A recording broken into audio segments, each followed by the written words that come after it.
Au sommaire de ce numéro d'Actu Tchèque, l'IKESI constant malheureux, incendie des magasins des meubles sur Mamaemo causant de lourds dégâts matériels.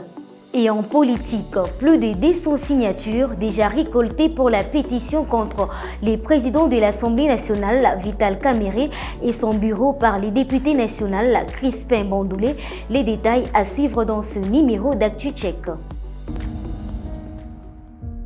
Messieurs et dames, bienvenue sur votre plateforme de communication Pamoja Plus dans Actu Tchèque.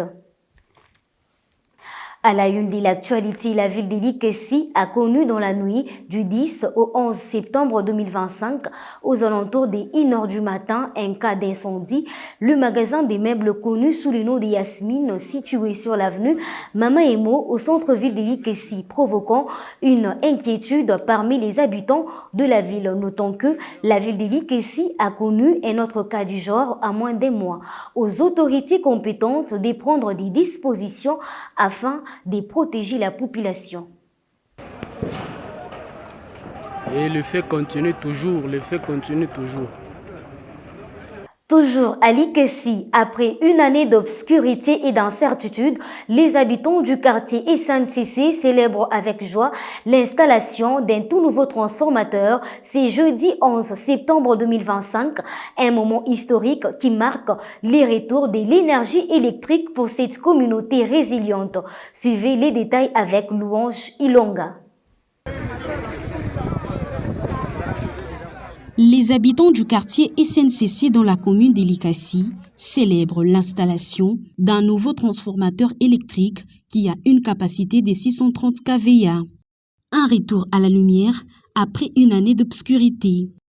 C'est avec une immense joie et un soulagement palpable que ces habitants ont accueilli l'installation tant attendue d'un nouveau transformateur. Après une année de coupure de courant et de désagréments, cet événement marque une étape cruciale pour la communauté qui a longtemps souffert des conséquences de l'absence de l'électricité. Ce jeudi, un vent d'optimisme a soufflé sur ce quartier alors que les résidents se sont rassemblés pour célébrer cette réalisation tant espérée.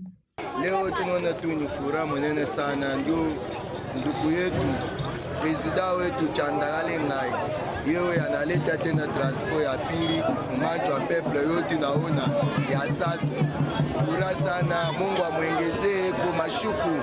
Ni vision ya Presida Felix Antoine Tshisekedi, shibote tuko mkimoya. Tunamupikia bebe Chanda, merci sana. Tunafanya 9 mois tukukwe na moto.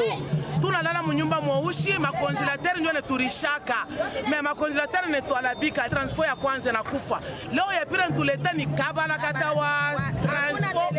Hakuna délestage baba. Notez également que ce transformateur alimentera 6 cellules et le retour à l'électricité permettra de relancer des activités économiques, d'améliorer la qualité de vie et de renforcer le lien social au sein du quartier. Comme je l'ai dit dans les sommaires, Crispin Bandoulé accuse Vital Kamerhe d'une gestion jugée opaque et peu transparente des affaires parlementaires. Selon lui, plusieurs décisions seraient prises sans concertation ni clarté. Ces accusations interviennent dans un contexte déjà tendu qui risque de faire débat sur la gouvernance de l'Assemblée nationale. Suivez cet extrait. Il y a autant de questions orales. Il y a autant d'interpellations et autant même de motions qu'on ne programme pas.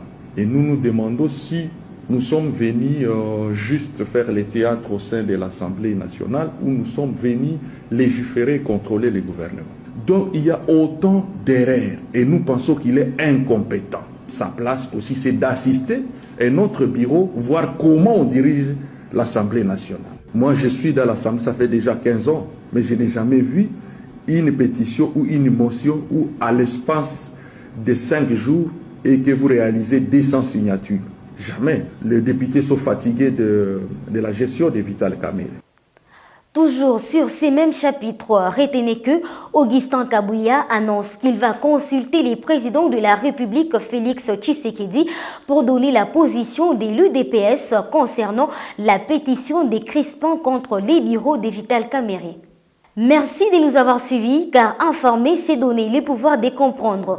Nous dédions ces numéros d'actu check à une de nos abonnés, Anne-Marie Lemba. Quant à moi, je vous retrouve prochainement avec la même motivation et la même détermination.